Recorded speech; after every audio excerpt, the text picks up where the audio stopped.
Today I'm joined by Fergus Connolly.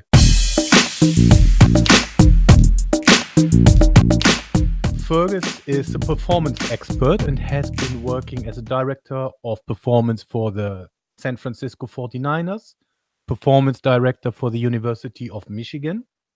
Fergus has consulted to Liverpool Football Club, New York Knicks, professional rugby teams, and the military. Fergus holds a PhD in computer-based optimization. Fergus, welcome. Christian, thank you very much for having me. Fergus, let's get started with that. So, computer integration-based optimization. What do we have to understand by that? My good friend David Epstein is bringing out a book called Range later on this summer. It's actually coming out on my birthday, May 28th. And the book is based on how generalists are some of the most successful people in the world. And I think when I look back on my career and my pathway, I've been fortunate to learn from many different areas, and programming IT was one of the areas that I studied and learned and got a PhD. I started my original degree was in teaching in construction, materials in construction, so building and houses and architecture, and in woodwork. That was my primary degree. And then my master's was in manufacturing, advanced manufacturing theory, so technology, just-in-time, quality control. And then I ended up doing a PhD in computer-based optimization. And then for the next, almost 20 years, I've had a career in sport, drawing on and learning from just a wide variety of areas. So I think that I have found the most interesting people to have been those who are most interested, and I'm drawn to just learning and fascinated by human performance and how we learn and how we win as groups. So that was just one of the points along my journey. But yeah, it was very, very interesting. It was very good at the time as well, because programming was, I forget when I did it, but programming was just starting. I had to learn a completely different mindset, a very analytical, structured mindset, that programming requires. I can't say I was particularly good at it, but I understood it. I learned, and I combined it with a PhD in my study, which was in just-in-time manufacturing, and applying principles actually that are used in SAP in SAP to small to medium enterprises. And that was what my study was on. It was different. I probably not sure if I had a passion for it, but that was what my PhD study was in. But it was very, very good, and it served me very well in many ways in sport. The logical, analytical thinking that's needed, being able to understand and use technology, and then also understanding the human technology gap, the bridge between a very analytical and then a very social, spiritual, those two environments that clash, that you see challenges with in sports science today. That's interesting. How did you get into sports science and, let's say, being a performance expert? It was just simply a passion. I played sport. I started playing team sport a little bit later. I was a swimmer. That was my original sport. Wasn't particularly good at it. I don't have the build. I'm more a power-based athlete. Never really had a great engine or VO2, and but I got involved in team sport late. Wanted to become good at it, and I simply studied everything I could about being better as a team sport player, and I just loved learning more and more. And what I would do is even while I was doing my master's, my PhD, I would save whatever money I had, and I would contact the best coaches I could and ask them, could I come and spend time and learn with them? and that just fueled my interest. And there was the first sports science degree I think had started when I went to university first. There was no sports science in Ireland. There was PE teaching, but there wasn't any sports science. I didn't think that there was a career in sport, so I figured I'll just become a teacher or become a lecturer, but I'll do sport in my spare time. And on my travels to these different teams and organizations and doing courses out of a passion, I was eventually offered roles. And I thought, you know what, I'll take a career break here and go and try this. And it took off, and I'm still on a career break from teaching. And your first role was in Ireland, and then later you went abroad. Is that correct? No, my first role actually was in the Premier League with Bolton Wanderers, which I was very fortunate for in Premiership soccer.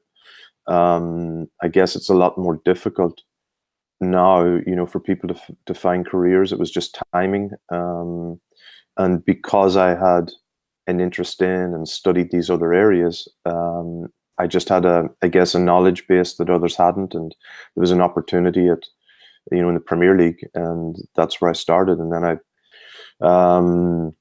started in soccer. Then my next job was with the Welsh Rugby Union, and then I ended up consulting for a number of teams, soccer teams, Premier League teams, then NFL teams, NBA teams. And then I ended up deciding to go back full-time with the San Francisco 49ers. Was there for almost 2 years, and then to the University of Michigan for 2 years. And in between that, some work with various military groups and other organizations, because the principles of human performance are the same. I've never really worked that much with Olympic sports directly. I worked with some boxers, but I've always learned from and tried to study the Olympic sports, and worked with a lot of Olympic coaches as well, of course. But again, I would learn from anything, you know. If I was sitting in a shopping mall or a shopping center and was waiting for somebody, I would find something to learn about flow through, ergonomics, placement, sales. I would learn from anywhere. To me, there's just so many wonderful learning opportunities out there. Okay, cool. In your career, what was your darkest moment? Oh, my darkest moment. Well, it's about 18 months ago now. I was working at the University of Michigan, and I took on two roles. I was director of performance over sports science, strength and conditioning, etc. And I took on the director of operations role when he left, because I wanted to make sure that everything was being run properly. So I'd taken on two roles, and so I was pretty busy. It was 16, 18-hour days, 7 days a week. That's just the way it is. But I'd probably taken on too much. And on one particular trip, as I came home, somebody sent me a text message and said, "Hey, have you seen this?" And the text message was a link to a website which was advertising one of my jobs online. And I was confused, and rang the athletic director's assistant. "Oh, did you not know? Were you not told?" I go, "Well, not really." So when I came back, I was on vacation for a few days. When I came back, I went to see the athletic director, and I said, "Listen, I got 5 months left of my contract. What's going on here?" And he didn't really have a good answer for me, so I left. And then 40 minutes later, I got a text message: "Hey, Fergus, we need to use your office. We're going to move your office. Do you mind clearing it out, and we'll find you a new office in a few days?" Because I was going to speak to a donor group. So I drove in, cleared out my office, and went home. Gave the talk, came back. And so I waited at home to hear back from the athletic director, where my new office was and whatever. And, days went by, I didn't hear anything, and, tried to find out what was going on. So days turned into a week, 1 week turned into 2 weeks. Now I'm getting nervous. I don't know what's happening, getting stressed, and also being, a self-admitted workaholic. I had nothing to do, and I didn't know what was going on. And that was where I made a mistake. I should have tried to keep myself busy, or admitted that this was something I was struggling with, not having anything to do, and the uncertainty and not knowing whether or not I was being undermined or what was going on. And it just got to the stage where I couldn't sleep. And by the 4th week, I was just cracking, ironically, under the pressure of not having anything to do. And I couldn't sleep. I didn't want to take sleeping tablets, and I drank. It got to the stage where 3 nights I hadn't slept, and I drank to fall asleep, which didn't work. And I finally drove to my girlfriend's house, which was only a few blocks away, and I crashed, and I got a DUI. And my life just went from, I was struggling with not having anything to do, and now it suddenly just took a complete, left turn as well. So things got even worse. And that was difficult for me because, everything I had been doing well and for the right reasons. But through no fault of my own, I found myself in a situation where I should have reached out for help, or I should have spoken to someone, and I should have tried to understand, look, at what's happening is not your fault. But again, when you're a high performer, and when you're used to, suffering through difficult times, you just assume this is one other thing I'm just going to get through. And I didn't. I found my limit. I was, like I say, working 16, 18-hour days. I was looking after my girlfriend, who was going through a difficult time. I was looking after everybody else, but I just was not looking after myself. And I just did not have the capacity. So it was a wonderful lesson for me, because I had to deal with everything that came with that. But a few weeks later, I was working with a special operations group, and ironically, I was presenting to them on stress and burnout. And I was standing in front of a group of about 200 high performers, military athletes, talking about stress and burnout. And I was explaining to them, these are the things that, and this is the model that I've used for years in how to spot and avoid these issues presenting themselves in athletes and in military and in executives and CEOs. And my friend, who had asked me to come and speak at the end, said, "Hey, Fergus, would you mind talking about your DUI?" And it caught me off guard completely. It wasn't that I was avoiding it, but it was very uncomfortable for a moment. And so what should have been a 5-minute conversation turned into over an hour conversation with these guys, who themselves, in their 30s and 40s, these are hardened warriors who started to put their hand up and go, yes, this is exactly what I suffer with. I don't suffer with stress and pressure in competition when I'm working. It's when the stress and pressure is removed, that's when I struggle. And it was kind of like an I Spartacus moment, or I'm Spartacus. These guys were going, this is exactly what I suffer with. And it was a very powerful moment for me, because I realized that, athletes and high performers performing under pressure, that's easy. And even if we fail, it's not failure. We've done exceptionally well to get to that stage, and we can tweak it and turn it. But what happens when the lights go off? What happens when you're away from competition? What happens when that stress is removed? How do you handle that? And it was kind of like the final lesson for me in terms of high performers and stress, that we prepare for the greatest moments. But then suddenly, when that's pulled away, how do you mitigate and manage that?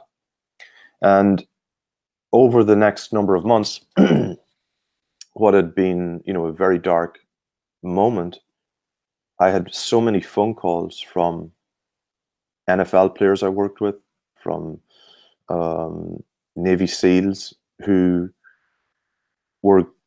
I'd helped and were good friends and wanted to see was I okay. And when I told them what happened, all of these guys started to open up about challenges that they had that I wasn't aware of. And it just made me aware that even the most successful athletes, the most successful high achievers, are all struggling with something, but many are just afraid or unsure of sharing it. And that's what I was going through. I didn't even realize it in myself.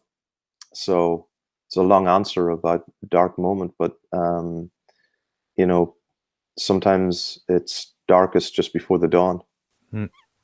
And it's not so atypical, actually, also in Olympic sports, especially the year after the Olympic Games. A lot of athletes and support staff struggles with that, regardless of the success they had at the Olympics. And it's something that's not talked about. We had a few athletes here on the show who admitted it. And because it's similar to what you just outlined, it's hard to admit, right? Because people don't fully understand. But I guess even as a coach myself, you go through that whole excitement towards Olympic Games. And then regardless of result, after that, you ask yourself, okay, now what? And wait for 4 years again? And the first year or first half a year is quite challenging. Absolutely. I spent some time with an Olympic gold medalist recently, multiple gold medalist, and we were talking about those very same issues that they're struggling with. And it is very, very common. It's an epidemic really among, again, I use the term high achievers because it's Olympians, and it's very interesting as well because in the military you have a team environment, but you're still an individual. So I don't think it makes any difference. You're not immune to it, whether you're in a team sport or whether you're in an individual sport.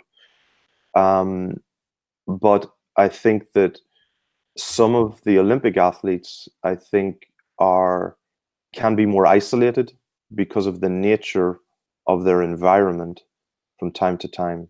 And the struggles are real and they are severe. And yes, I had a dark moment. Yes, I had an issue, but there are people who have to struggle in far more difficult situations than I.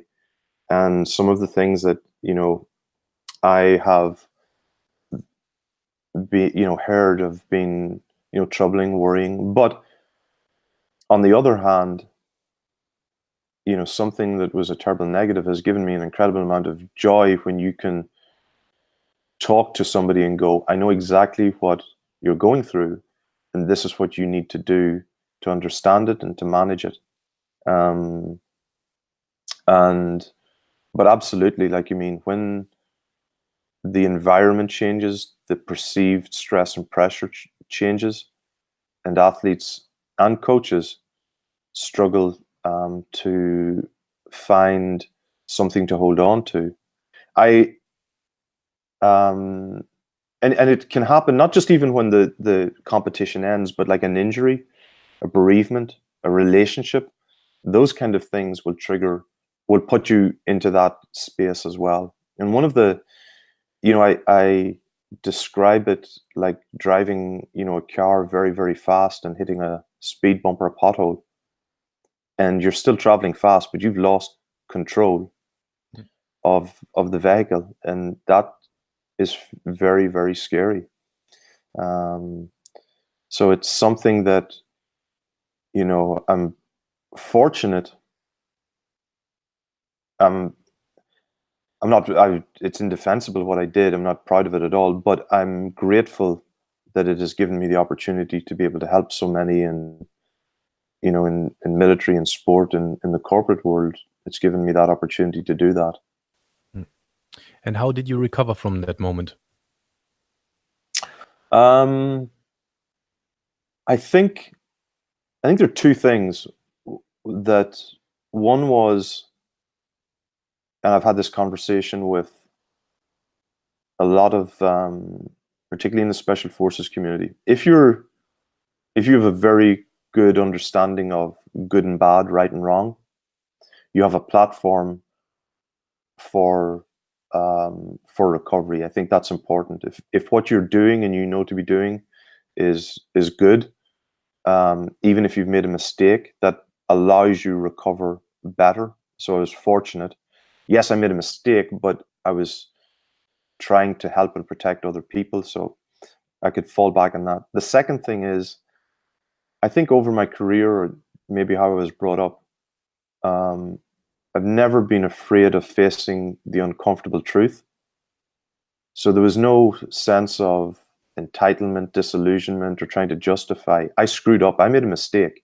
It's my responsibility. I can blame, working in a toxic environment. I can blame what other people did to me. I can blame the athletic director. I can whatever. And maybe it's valid. But at the end of the day, it doesn't matter. I have to take responsibility for what I did. And sitting down and having that brutal honesty with yourself that's what you have to do. And I've always done it. And somebody close to me remarked about how you recovered exceptionally well from it. And I hadn't thought about it like that. They said, you've gotten over this very well, not necessarily faster than anybody else. And they said to me, you should just write it down and just go through the process. So I actually wrote a third book about how and why did I get through this quicker and better than other people. And I've always been, I guess, mentally tough, or I've always had that. So maybe that's what part of it is. It's being able to go, look, have that brutal honesty in the mirror and go, this is what you screwed up with. This is what is right. And this is how these are the facts that you have to face. So, so I actually used the experience to study it, to reevaluate it, to write it down and go, okay. And also, I think the realization that this is a hidden epidemic that so many people are struggling from made me understand that it wasn't something to be ashamed of failing. Like, I screwed up. I made a mistake. And when I started to think about things and look back, I realized that the perception of me being very successful, or the perception of me having done all of these different things, worked for these different teams, written books and whatever. Oh, yes, those are achievements, if you will, and successes. But when I look back on them, every single one of them came from an actual failure. I either lost a job, or somebody did something that annoyed me, so I decided, well, I'm going to do this. Or I lost my first job in soccer, and the only opportunity, or the next opportunity, was in rugby. I thought that was a negative. I didn't want to work in rugby. It turned out to be one of the best roles I ever had. So every so-called failure was never a failure. It was a learning opportunity. And this, I could view it as a failure. I could get depressed about it. I could get annoyed about it, or I could choose to use it, learn from it, and become better and become even stronger. And that's the only choice you have in life. Like, I can sit, cry, moan, and that's not running from it. Like, it's, one of my good friends, talks about, most people are going to run from gunfire. Well, you got to run to it. That's what I did. I just ran straight into it and went, let's go, let's figure this out, and let's accept responsibility, figure out why it happened, learn more about why I made that mistake. Like, why did I choose to keep taking on more work? Why did I choose not to acknowledge that the stress and pressure was getting on top of me? Why did I have, why did the people around me not, notice it? Or was I hiding it from them for my sake or for their sake? And why did I not have that support network around me to spot it and to help me? And those were tough questions to ask. And many of the answers I didn't like, but they were answers, and it's made me a better person as a result. Okay, cool. What was your best moment? My best moment has yet to come. The things that I enjoy the most are truly being able to help other people. That's always been my my passion. Like I said, I hung up the phone a few days ago speaking with somebody who's a high achiever who I admire, have a lot of respect for, and they were in their car leaving work, struggling with issues, and being able to talk them through clearly what they're going through and give them some guidelines and pointers for what they need to do, and being able to say to them, I know exactly what you're going through. I've gone through it. I'm so glad you called me. And this is what you have to do to avoid going down the path that you've started. And this is what you got to do. And trust me, trust me. And, hanging up the phone after something like that, that's what makes me happy. I know I've helped someone. I've helped a good person who's going to go on and do great things. Like, that's the most powerful thing. You can talk about winning trophies and, writing books or whatever. That's fine, but it's the stuff that nobody's going to hear about. That's where I get the most happiness. And that's a selfish thing, believe it or not, is, hanging up the phone and just smiling and going, I know I've made a difference to somebody. And you said your best moment is still to come. What do you mean by that? I think that over my career, I've learned from so many great people, been fortunate to, who've passed on things to me. And I think I've, realized that there are more people that I can help and continue to help perform and win in sport and in life. And that's how I look at it. I don't have people young coaches will call me and go, hey, I want to do what you did, or I'll say, well, look at, they want advice. And I go, okay, what do you want to do? I want to be like you, or I want to do, I want to work for the Patriots, or I want to work for the Warriors. And and they ask me, how did you do it? Or what? I never had a plan. I have a passion, somewhat of a vision, but I never wrote down concrete goals. And so I have a vision of being able to help high achievers find happiness, find that contentment, which is very, very rare. Many of the, like you said, many of the very successful, whether it's Olympians, business people, military, they're quite unhappy behind it all. So it's being able to help them find and understand what happiness is. That's what I look forward to doing, and being able to help people do that, in the future. That's an interesting one, and that also leads perfectly into the next question. What advice would you give younger aspiring performance experts who want to be member of a support team, for example? What advice would you give them to start out their career? I think in general, you have to protect the passion that you have. So, when we were starting out, we had a huge passion for what we did, and that has to stay with you, because if you lose that or you become disillusioned, you're done. You'll hang on for a little bit, but you're done. So love it, enjoy it, and protect it. I think that's the first thing. I think one of the things, though, for the current generation coming through is to understand that education, traditional education, is not a guarantee of success. And in fact, in some ways, it can actually be a negative, can be a disadvantage. So I'm not using myself as a role model, but many of the great coaches who've been truly successful have not come through traditional routes.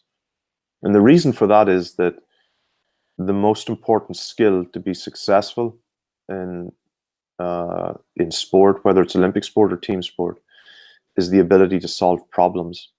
And that comes from a foundation of critical thinking. And the current education system does not encourage that, doesn't inspire that. It's very structured. We generate grade A students. We generate people who can recall, who can study something, learn it. But we don't inspire creative thinkers. We don't inspire critical thinkers. That is what's going to separate you. That's what's going to determine whether or not you can adapt to the challenges of the future. So if you graduate tomorrow, you're very well prepared for what the industry was 5 years ago, but you're certainly not prepared for what the industry is going to be in 10, 15 years.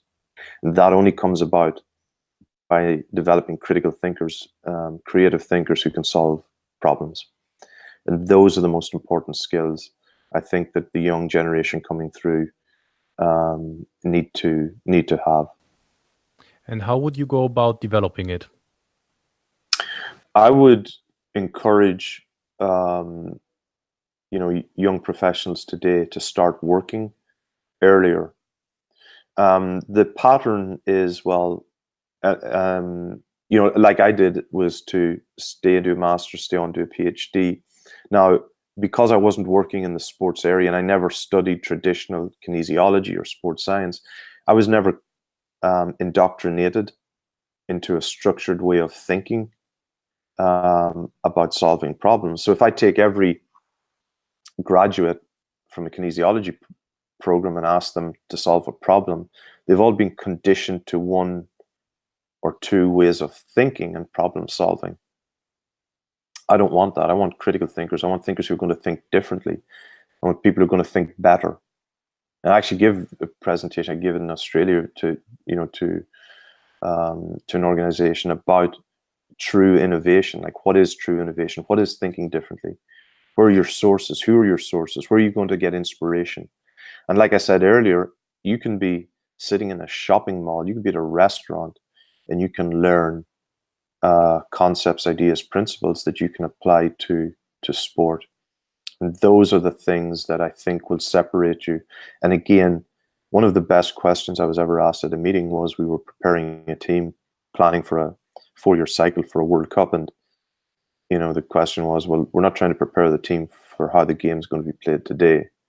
We want to prepare the team for how the game is going to be played in 4 years. It was a brilliant question. Hadn't caught me off guard. That's what you should be, inspiring that critical thinking, that problem solving in young people. Yeah. I think we could go on and on with that discussion, because that also would lead into the question, especially in sports and performance expert like you are, what will be the future role of artificial intelligence and technological disruption? Yeah, and I've we could talk for a long time on this one. Like, I mean, it really, when I look at the use of technology, I've made this point many times. There has always been sports science, much of it in Europe, in Australia, and so there's always been sports science. But what you have now is you've got a sports science industry, which in itself is somewhat of a pink elephant. It's a Ponzi scheme, where the actual return from the technological use, the technological implementations are minimal. But there's I'm going to show my age now, but there was a term used many years ago: nobody ever got fired for buying IBM. So when computers were coming out first, and people were wondering, well, what computer do I buy? And people were going, well, always you buy an IBM. Like, nobody gets fired. Like, so you don't know anything about computers. You just look at what's the next guy. Buy an IBM. I'm going to buy IBM. I'm not going to get fired for doing that. So there's a fear of missing out, where people latch on to technologies because that's what everybody else is doing. Well, I don't want to be seen to be left behind. But the true impact is minimal in many cases. And actually, they are disruptive in a negative way. So, for example, in team sports, one of the trends is using GPS.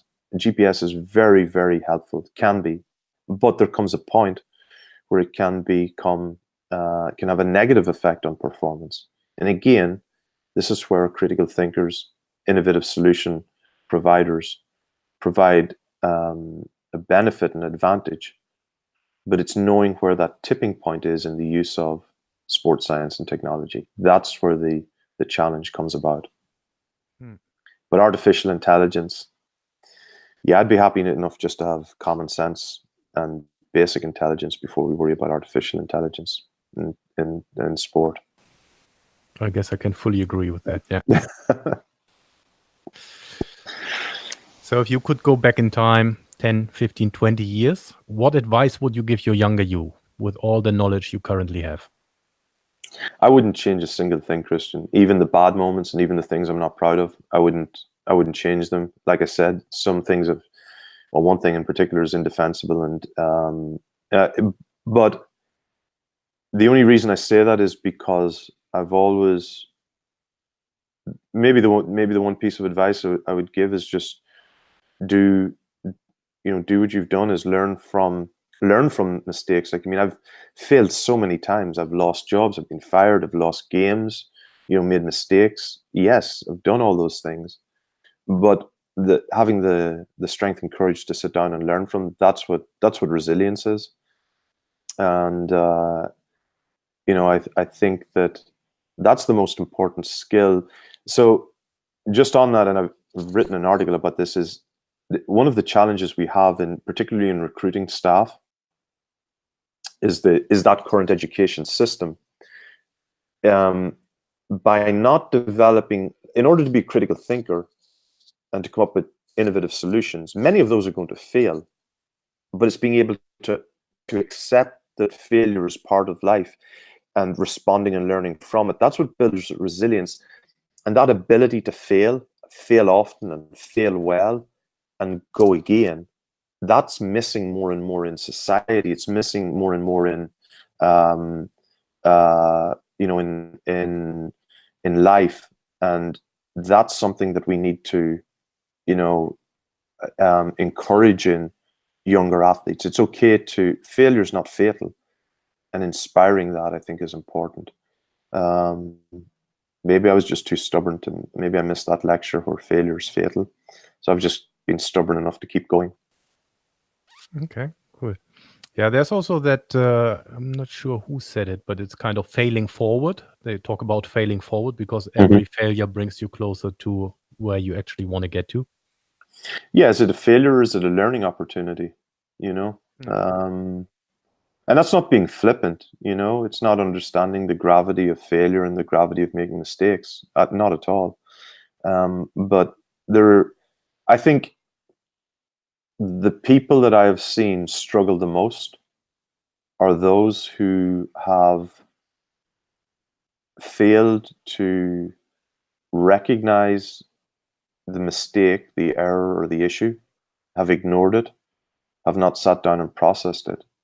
Yep. And there are two things, particularly when it comes to PTSD, is that not having a model and an understanding for trauma that's important. But the second part is not sitting down and addressing it and processing it. And so those people in life who make mistakes, who don't sit down, address it, process it, understand and learn from it, are doomed to repeat it. But more importantly, it haunts them and creates a sense of guilt and shame that they carry with them. So when we talk about shame and things like that, it's because you've not sat down and processed it and understood it in its proper context. And a lot of athletes, a lot of high achievers struggle with that. Yeah. Very interesting. Yeah, very interesting. When supporting a team, what's your philosophy? I think one of the things that we fail to recognize in team sports is that we have, many of the athletes are very, very good at their game. And one of our greatest challenges is freeing them up to play the game. So I've found that very often the greatest impact that you can have in a team sport is being able to facilitate the performance. Not necessarily to directly improve it. Yes, you can do that, but the fastest way is actually simply to facilitate the team sport performance. So can I and this was something I learned from Charlie Francis many years ago, is what can I remove from the program to free the athlete up to do what they're capable of doing. So, can I reduce stress and pressure or challenges that are incidental, to allow them to perform well, not make it easier necessarily for them, but just remove issues that perhaps are preventing performance first.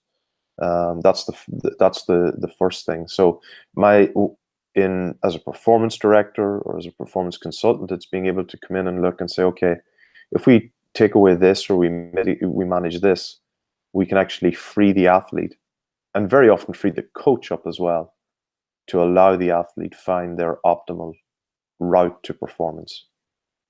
I think that's and particularly with Olympic athletes as well, they're very good at what they do. So how do you free them up and allow them find that space where they can be truly, truly great and achieve those great performances. I can see that there's also this one leadership model from Blanchard or something like that. It starts very in the early stages with authoritative and directive, in the later stages with facilitative as a coach. Or yes, I can see that. I still get my head around how to apply it, but I can fully see that. Yeah. It depends on the level, and it depends on. So I don't like the term performance director, and I've used the term performance facilitator from now on, because I see the role as a director as really their job is to facilitate the coaches and the other staff being the best that they can be. Not necessarily to direct them, but to facilitate their development personally, professionally, and technically, so that you free them to do the best job possible.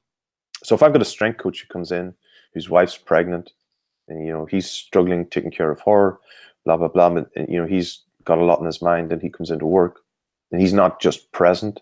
Well, how can I facilitate? How can I enable him to come in, in a way that he can be present and can do his job great? Can I sit him down and go, listen, I'm going to take a few hours off your plate. Come in an hour or two later, take care of your wife. But when you do come in, just come in for those few hours and deliver. If I can free him up to come in without stress, he's going to keep delivering to the very high standard that he is. In some cases, it might be and this was how, ironically, the high performance model that I spoke about with stress and burnout that I've used, it came about by working with teams and athletes who were struggling on the field, but it wasn't the game that were the issue. It was lifestyle. It was all of the other things around the game that were impinging on their ability to come, learn, and perform. And that's how, that's where a lot of it comes from. It's not about, to quote Lance Armstrong, it's not about the bike.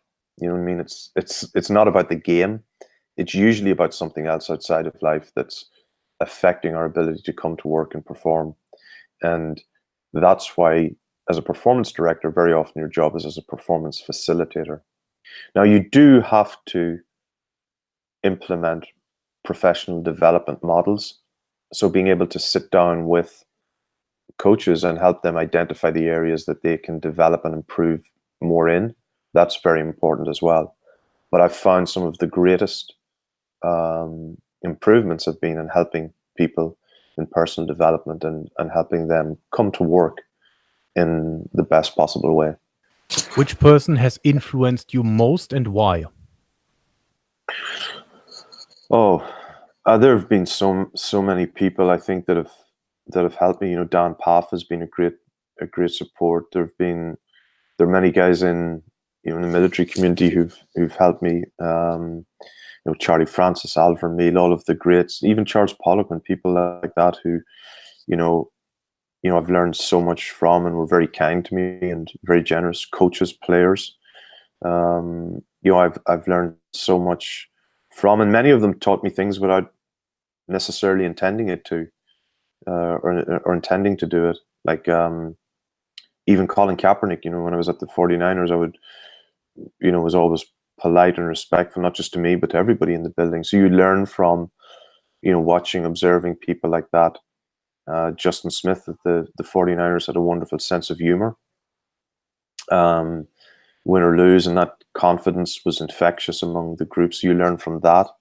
Watching Nicholas Anelka at Bolton Wanderers, or Gary Speed as a football coach, Sam Allardyce, all of these people I learned so much from.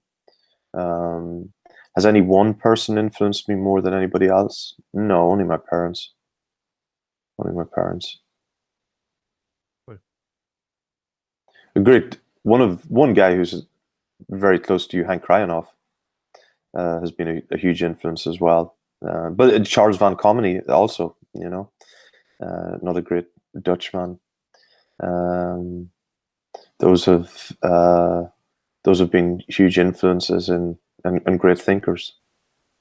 Okay, when we're dealing with individuals or also in a team of support staff, everyone wears his own hat on, what should be done in what way. So if there's a decision being taken that is not aligned with your idea of how things should be done, how do you bring your point across? It's a great question. So my model for high-performing teams is a little bit different than most. If you're in the very first thing that you must do in any meeting or in any organization is understand the perspective of the other person if you want to be truly successful. That's the first thing. It doesn't matter whether you agree with them or not, but if you understand their perspective, the threats that they see and the fears, you can understand not just the point they're making, but why they're making it. And if you think the point is unreasonable, but you understand the fear that they're trying to protect or the threat, then you can remove that threat. Then you remove very often the passion with which they're going to present that argument. That's the first thing. The second thing is that having the ability to, we create a lot of these problems by encouraging a silo mentality. We encourage small, disparate departments, and we don't encourage groups that pull together and that have multiple responsibilities. So in high-performing teams, I focus on responsibilities, not on roles. And I call each of the coaches a performance coach. So you're not a strength coach, you're not a physiotherapist, you're a performance coach with a primary responsibility for strength and conditioning, primary responsibility for therapy, but a secondary responsibility for nutrition or for athletic training or for strength and conditioning. And so when you're free, you've got the responsibility to help the other person in the department, because it needs to be recognized that as a strength coach, you have an incredible influence on somebody's rehabilitation, on their psychology, on their nutrition. The labels create more of a barrier to holistic development, sustained success, rehabilitation than actually anything else. So recognizing, yes, you have a primary skill set, but you also have a contribution and a responsibility to these other areas. So for example, if you're the strength coach and you protect your weight room and you do a really good job, but in the cafeteria or at the restaurant, you sit down and you eat a poor diet in front of the athletes, you're undermining all of the good work that the nutritionist is doing. But if I give you the responsibility, the clear secondary responsibility for nutrition and for welfare, well, that removes your ability to say that's not my area. So, and as a performance coach, your responsibility is to improve the holistic performance of the athlete, not just strength and conditioning. So your job is not just to put 5 more pounds or 5 kilos on somebody's bench. It's to actually win the game or win the event. So these changes, you would slowly start to see them become more and more common across performance groups. When you're working with elite athletes, very often they are also very strong individuals with their own characteristics. And they have an idea how things should be done.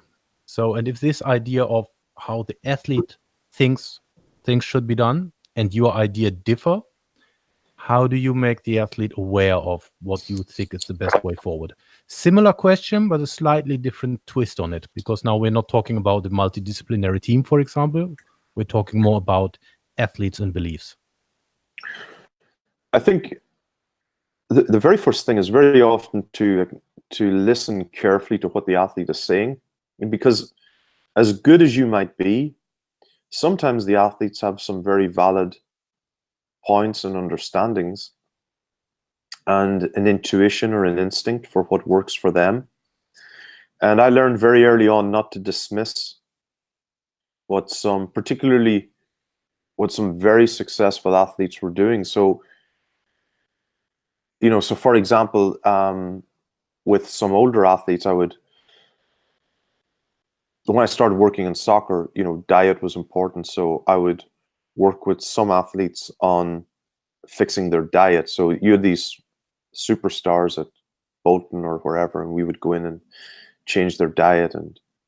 But I found that some of the best players started to perform worse, even with a better diet. And I slowly started to realize that while I might be right, making sudden changes had a negative effect as opposed to helping the athlete evolve and come around to my way of thinking. And that was a very, very important lesson for me. So it was part listening carefully to the athlete, to what they liked in terms of their taste, what they were used to, their habits, understanding that, putting myself in their shoes, and then slowly making small changes and educating the athlete and slowly bringing them around to my way of thinking. It's like the Titanic. You just can't lift a handbrake and swing it round. You have to slowly turn the ship if you want it to stay on course. Now, you can go in and make sudden changes to an athlete's diet, and I'm just using diet as an example, and you will get a sudden change, but you won't get long-term sustainable buy-in, and you won't get steady progress over a period of time. So it's always about understanding where the athlete is coming from, and then making slow incremental changes, sustained changes that will have a positive effect. And how do you do that? A lot of it is through, like I say, understanding where they're coming from, listening to their language, communicating with them, building a rapport, and gaining trust. And gaining their trust so that they trust and know that you're going to do that. I use a lot of animation, cartoons, visual imagery, jokes, nursery rhymes, believe it or not, like where I will, come up with catchphrases, and some happened by accident. I was giving a presentation at the San Francisco 49ers, and I used the phrase "take the shake," 4 or 5 times in the presentation. So as I'm leaving the talk, all I can hear from the guys are teasing me is imitating my Irish accent, going, "take the shake." But the end result was that after practice, guys were going, "take the shake," and they all started to do it. And it was just like a small penny dropped. You use a catchphrase if you can, get buy-in, use humor. Those are small things that. One of the best piece of advice I can give any young coach is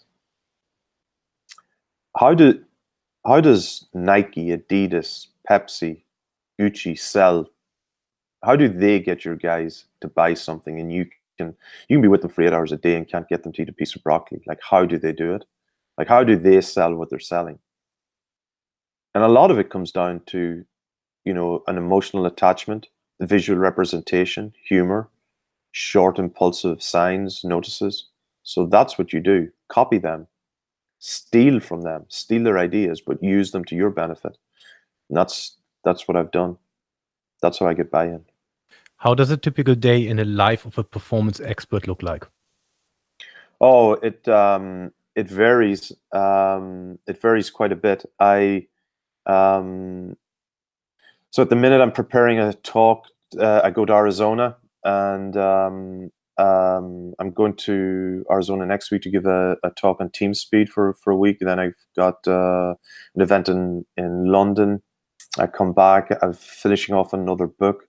I've got some consultations with the military, so it varies quite a bit. And then I've got a talk in Cape Town and to prepare for later on. So I enjoy the variety, like we were speaking about earlier, the problem solving. And I've got 3 calls after this later on today. So it's travel and a lot of work, a lot of variety, and just making sure that I get enough downtime as well. So I've learned from my old mistakes of doing too much work and looking after everybody else except myself. Okay. You have published 2 books, Game Changer and 59 Lessons. What motivated you to write these books? Well, Game Changer, the industry has become, an industry of specialists and an industry of, this is a strength training book, this is a rehabilitation book, this is a tactical book, a skill book. But I wanted to write a book that pulled everything together and answered one simple question: how do you win games? Like, how do you win games? That's what I wanted to know. It was the book that maybe I wanted to read 20 years ago. I could find a speed book, strength book. I could find plenty of Olympic speed coaches out there and strength coaches. But when I went to apply the principles to team sport, I had to adopt them, change them. So it was learning and applying those lessons. And that's what I wanted to write that book. But as I was writing it, there were so many anecdotes and so many people I'd learned lessons from. Like I say, people like Hank, Charles, Dan, all these different coaches who I'd learned from. And I wanted to share those lessons and thank many of those people, that I'd learned lessons from. And that's why I wrote 59 Lessons, was to share those stories and anecdotes, and also to give a pathway for the next generation coming through, that yes, academic endeavors are important, but learn from the masters who are out there if you can. So that was my main motivation behind behind those books. And can you quickly take us through what the 2 books are about and what the reader can take away if they read it? So Game Changer essentially starts by asking the question, what does it take to win in team sport? And the very first section looks at the game, but looks at the game in a very different way than has been done before. So if you look at soccer, rugby, American football, any team sport, they're all actually the same when you look at them through the model of game moments, where you're either attacking or defending. You've got moments where you're transitioning from attack to defense, and breaking the game down and helping us understand that we can learn from all sports. Taking the athlete and looking at the athlete in terms of their tactical ability, their technical, physical, and psychological ability, and understanding that they're the same athlete. The only thing that really changes is the skill and the execution, but even that and learning that is the same. Then understanding how you prepare in a weekly cycle. So the traditional periodized models that work in Olympic sports don't translate well to team sports that have to play each week. And then finally looking at coaching and how we build high performance departments, models, how we learn and use sports science. And many of the ideas are empirical. They're based on my experience, but trying to draw on, the research. And while it's possibly presented as a textbook, it's not meant in that sense. And it's not meant as a final textbook. It's meant to make people think and present new ideas for people to apply. And 59 Lessons, I sat down and I wrote down the 59 best lessons that I'd learned over my career. Just random lessons I'd learned. Like, so for example, don't buy a dog and bark yourself. Like, I made mistakes early on trying to micromanage everybody. And somebody said to me once, you don't buy a dog and bark yourself. Like, help the person do their own thing, but don't do it yourself, So those were the small things that I that I wanted to share as well, and to thank a lot of people, like I said, who've helped me, you know, and also not to try and, you know, particularly after writing Game Changer, and you get a lot of credit and a lot of praise from it. I didn't want people to, you know, assume that there's nothing new. These are just ideas I've learned from other people. I wanted to give credit to those people who I'd learned from. If you implement your performance support services, how do you go about it step by step? So imagine you take up a new role with a team. What's the first step and what's the second step?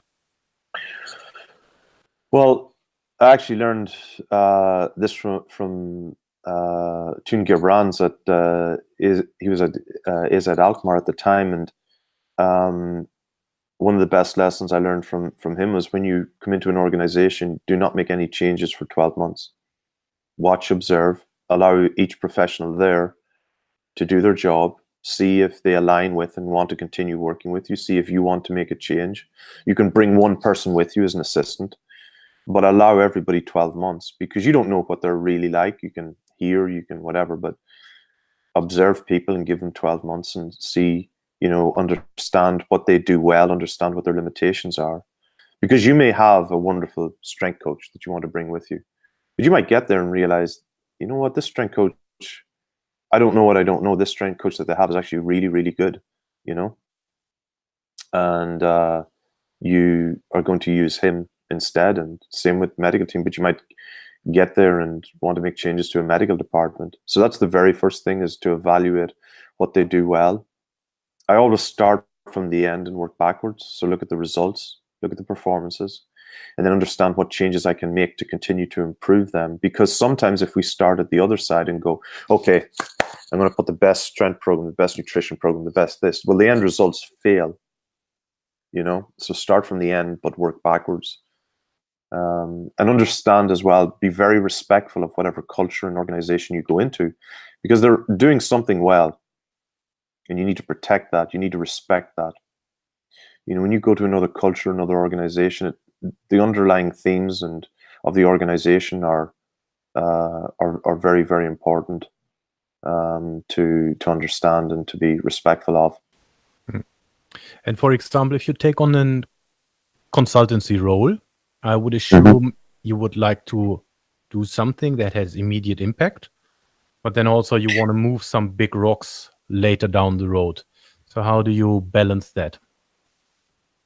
I think that in a consultancy perspective, the very first thing is to bring clarity to the strengths and weaknesses. And that's the value of having somebody come in with an outside eye, is being able to ask questions that can impact people, and bringing that clarity, being able to ask critical questions, and that in itself sometimes can have an immediate effect.